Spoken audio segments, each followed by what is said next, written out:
It was September of 2010 when Olympus Four Thirds universe hit its peak expansion and then collapsed in on itself to the chagrin and dismay of many Olympus Four Thirds pros and enthusiasts. Granted, the collapse didn't happen overnight.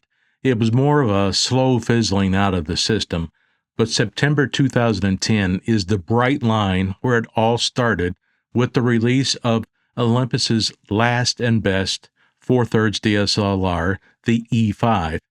Now, I say best DSLR in general terms. The best camera for one person might not be the best camera for another, but the Olympus E-5 was the most feature-rich and professionally built DSLR released by the company, and it was also the most expensive as well. Now, Olympus had already started working on its Micro Four Thirds line, and it was already releasing bodies like the Pen EP1 the prior year. So the E-5 was basically one final surge in the Four Thirds market to pacify current users before relegating the system to the bins of camera history.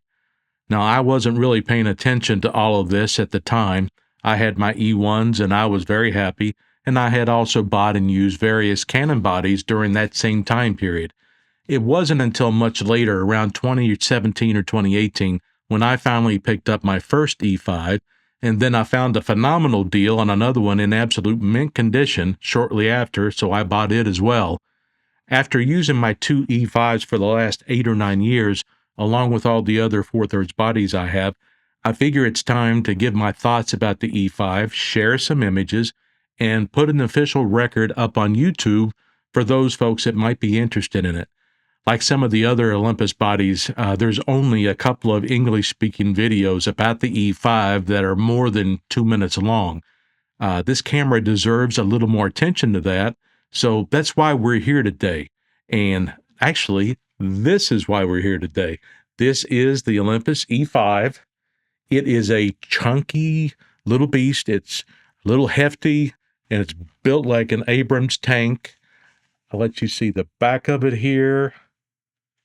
You all can see that. I'll let you see the top.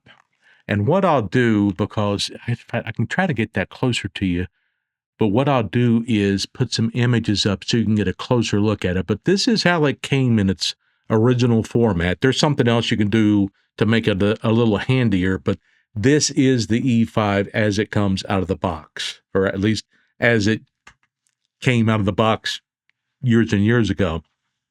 Now, my last video on the Olympus E30 was 39 minutes long, and I don't want to do another long video like that again so soon. It's a ton of work, and I don't want to subject you to me for that long again.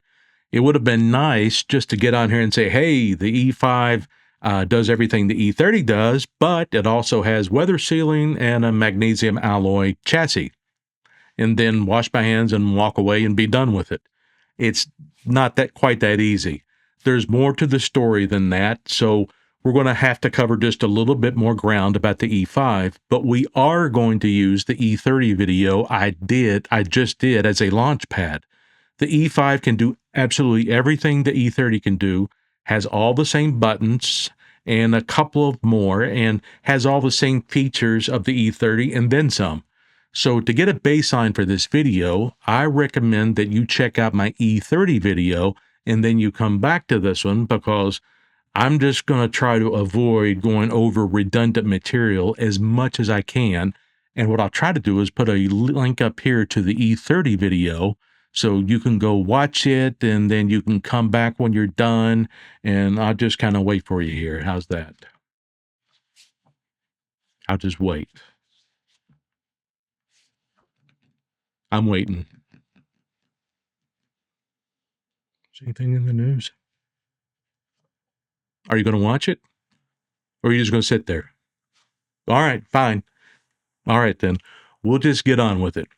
Yes, the E5 has a magnesium alloy chassis for extra strength and to hold up to those hard knocks of professional use, and it has extensive weatherproofing, which the E30 does not have.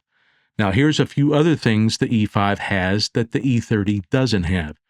The E5 can do HD, I could call it HD, 720p video. I don't think we call that HD anymore, do we? Maybe, I don't know.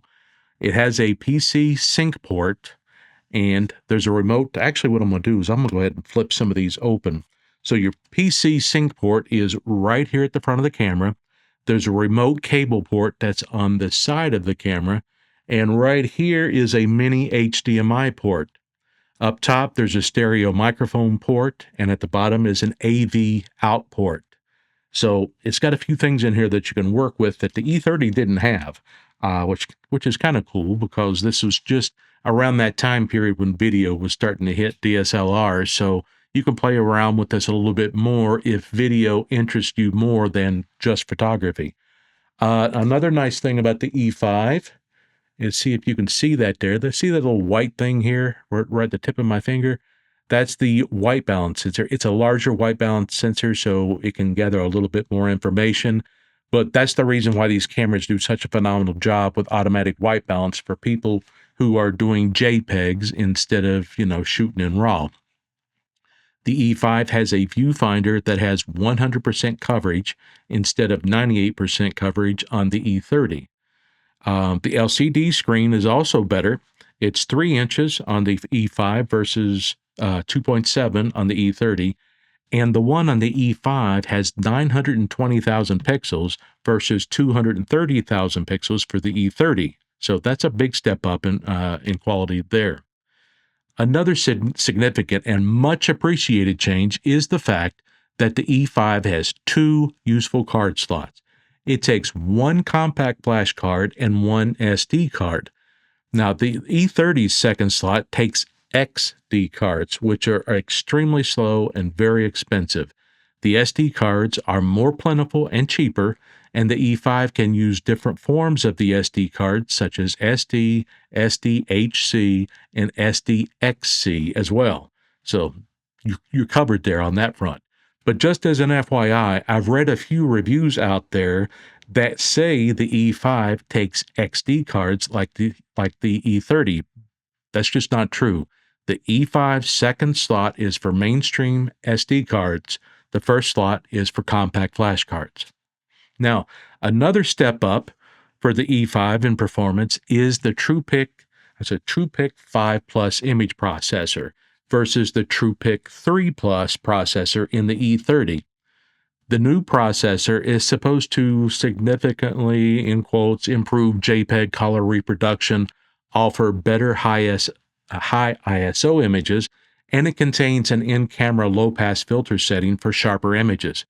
Now, I assume that the more powerful processor is also there for the HD, in quotes, video capabilities. This newer processor is also probably the reason why the E5 has an ISO range of 100 to 6400 instead of the max of 3200 for the E30. So there are some very distinct differences between the two bodies. As mentioned, all the buttons are pretty much the same, pretty much, I say, though they might be, put in different locations on the camera bodies, except there is one significant change. I'm going to turn this body on here. Okay. Both cameras have a little button you can use to make the flash pop up, just like that right there. However, the E5 has a second button I don't know if you can see where my finger is right here. That second button lets you go straight to the flash settings menu. And this is, I'll see if I can show you how it just takes you straight into I got to turn this all the way around here so you can see it right there. All right. That's more of a nod to professional users that were trying to incorporate Flash into their normal workflow with the E5. That's a cool thing to have. Instead of having to dig down through the menus to get to, all your different Flash settings and so forth, you just hit that one button, boom, you're inside there right away. That's definitely helpful to somebody that's using this professionally and needs to get to it on the fly while they're working. However, the E5 is missing the button that gives you direct access to the image stabilization settings that the E30 has. You can still get to the image stabilization settings through the super menu, but I just thought it was a little weird that the E30 had a direct access button while the E5 doesn't. But I don't guess it matters that much. Pretty much most of the time, you're going to have your image stabilization settings set one particular way, and just set it, forget it, and probably not look at it again for another year. The other main difference between the two cameras is that the E5 has a mode button instead of a mode dial like you find on the E30. The mode button, you just press it, then you use your control dial on the back to change your settings. Like if you want aperture priority, shutter priority, or whatever, you do it that way. And that interlock method prevents your camera's settings from being accidentally knocked off. If you have a mode dial, sometimes you can accidentally bump it and knock yourself from aperture priority to shutter priority accidentally. That mode button on the E5 helps prevent that from happening because you have that interlock deal that works. You have to use it in conjunction with the dial before your setting will change. Now, there are some similarities between the cameras other than what was mentioned in my E30 video. And I left a couple things out of the E30 video, and there's so much information and features about the E30. It's hard. It was hard to bring everything in, even in that amount of time. But both cameras can do ISO bracketing, and both cameras can do multiple exposures up to 4 frames. I didn't mention that in my E30 video, but they do have that in common. Also, both cameras can work with the RM1 remote control. If you want to do selfies or tripod shots, you can do that, and you can still find those on eBay pretty easy. And both cameras, and I'll show you right here, both cameras can use the same battery grip, the HLD4. I have it right here. And the way it works is you take the battery compartment door off of this camera, and then you slide this up inside this part here inside the grip, and then you screw it into your little 1/4-20 slot there. The HLD4 gives you a little more surface area for extreme leverage to work with larger lenses. And I have my other E5 here that already has the HLD4 attached. And as you can see, my pinky here there's more room here for my pinky and ring finger to grab a hold. Plus, down inside here, this is kind of scooped out. So that kind of gives me a little place to kind of really dig into the body. So that gives me really good control of the lens and the camera for a long period of time.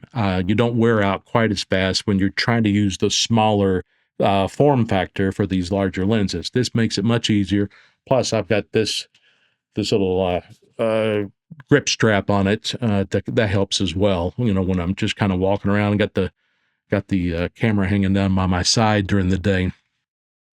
Another nice thing about the HLD4 battery grip, it takes 2 BLM1 or BLM5 batteries, but it also takes the AABH1 battery tray. And that battery tray, you can put AA batteries in it. So that way, if you're someplace and your batteries have run out of charge and you don't have a place to recharge, you can just put AA batteries and it'll work right in that battery grip. Or, years down the road when all of your BLM1 and BLM5 batteries have completely given up the ghost, you can still always find AA batteries, and I'm sure you'll probably be able to find those for the next 200 years. Who knows? Now, as far as video features and performance go, I don't have a clue.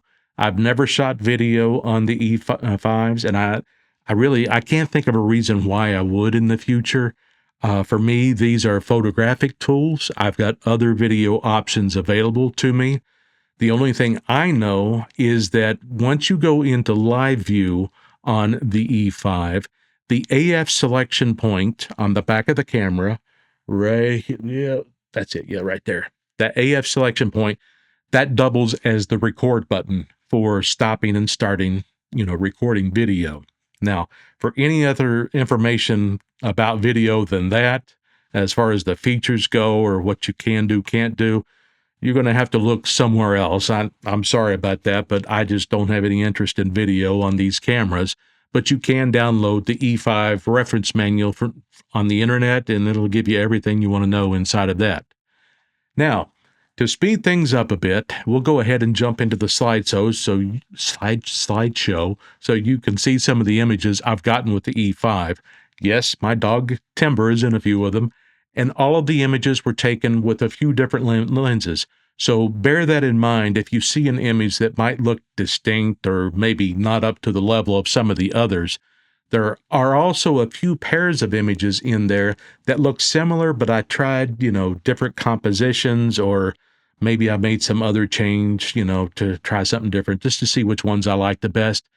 And since I'm not talking as much in this video, I added some extra videos in this slideshow this time around. Now, well, what I will say though is since I added those extra images, if I kept the interval at like 7 seconds per picture, I mean that was going to make the slideshow like 6 or 7 minutes long. So I'm going to dial back the interval to 5 seconds for each thing. And if there's an image that you like or you want to stop and look at, just hit your keyboard, your space bar on your keyboard, and pause the video, and you can look at each image for as long as you want. But I wanted to try to shrink that down a little bit so the video doesn't run as long and you don't have to sit there through a whole 7-minute slideshow if you don't really want to. So you go ahead, take a look at the images, and then we'll be back in a little bit to talk more about the E-5 and wrap some things up.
So, what do you think?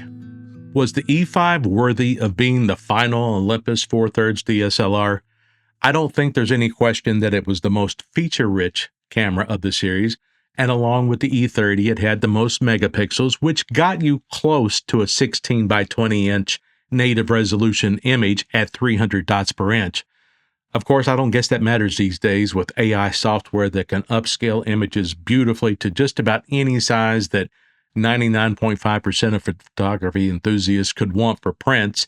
I mean, you're not going to be blowing this up for billboards for, extreme quality, but, I guess you could if you wanted to.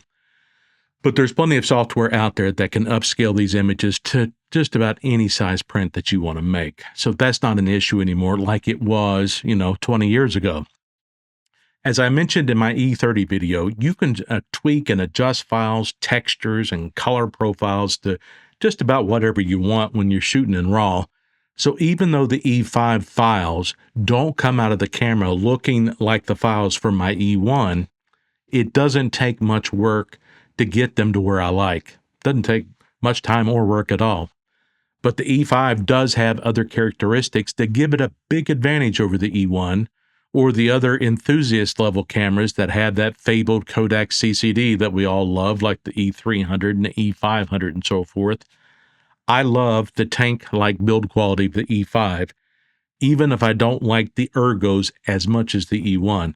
I think the E5 is built more like your standard camera that you're going to find just on every shelf out there in every camera store in America, where the E1 always felt like it was sculpted by some genius of art and human ergonomics, but that's fine. The E5 still has its uses, like the in-body image stabilization.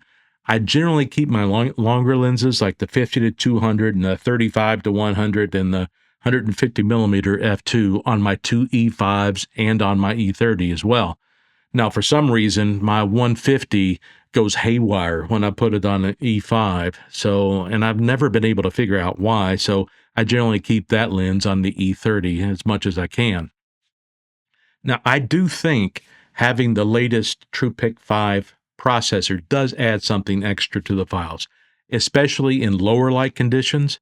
In fact, I ran into a couple of situations where I experimented with the E5 on something that I had read over 20 years ago, and really I had almost completely, forgotten. It was an interesting experiment for me, and it kind of helped me get my head back into the right space for a more disciplined process. With hundreds and thousands of images at our disposal on a memory card, it's sometimes easy to get a little lazy or sloppy with our digital photography, especially for me with the Olympus bodies, because they're not my work cameras. These are my fun cameras. These are my inspirational cameras. They're the ones that I get out with on an everyday basis. And, when you're in that kind of headspace, it's easy to kind of get a little lackadaisical in your approach and not be super tight and disciplined with what you're doing. It's a little different process with the work cameras, but I kind of gotten away from being ultra disciplined with these, and I kind of learned a little bit of a lesson with my experiment that I did the other day with the E5s. But I'll talk about that in a particular process for digital photography that may be helpful to some of you all in the next video. There's just not enough time here today, and some of you in my age bracket, there's a lot of you in my age bracket out there, you might already know what I'm talking about. But I'm sure there's some young folks out there that don't know what I'm talking about, and maybe it'll help them as they explore some of these vintage DSLRs. Now, as I have opined before, the E1 will always be my favorite camera, even though it was last and it had the most features. The E5 just doesn't change that fact. However, it's still an awesome 4/3 camera in its own right, and it definitely has features and advantages that put it at another level beyond the E1. Things like live view, image stabilization, better processor, and faster frame rates. It all comes down to the factors that you value most in your picture taking process and what you value in the quality of your files during post-processing. For example, the E5 offers more dynamic range than the E1, and it offers a wider ISO range as well. But for me, The E1 feels just so at home in my hand, and it truly inspires me to get out more and to shoot more pictures. It feels more like a best friend, and the E5 still kind of feels like a tool that I keep in the shed out back in the yard. Of course, that's just me. You might be completely different and have a widely diverging viewpoint on that matter. But that's what makes America great, and we all have our likes and dislikes. But that's about it for now as far as the E5 goes. I'm sure it's going to pop up again in the future videos because I do love to use it, and I am currently always using it with the longer lenses. So I'm sure you're going to see it around, and we'll talk about it some more. And I'm going to play with it some more, just to show a few different things and differences between other bodies and so forth. But I wanted to make sure that I gave you all a decent overview of the E5 in comparison to the E30. But I think you do yourself an injustice if you don't check out the E30 video first, or at least after you watch this video, so you have a full understanding of what both of them offer and what those real differences between the two bodies are, because there are differences as well as similarities between the two. So I do hope that you got something out of this that's either helpful or useful as you explore the Four Thirds system, or maybe you're just trying to find out something new about photography. If you did find something entertaining or helpful, please smack the like and subscribe buttons like they owe you money and help me get the word out to even more people. The next video is not going to be Olympus specific, but hopefully it will be something that can help people who enjoy using vintage DSLRs from across all brands. At least I hope it's helpful. Anyway, I guess we'll find out and see. Thanks for watching, and I'll talk to you soon.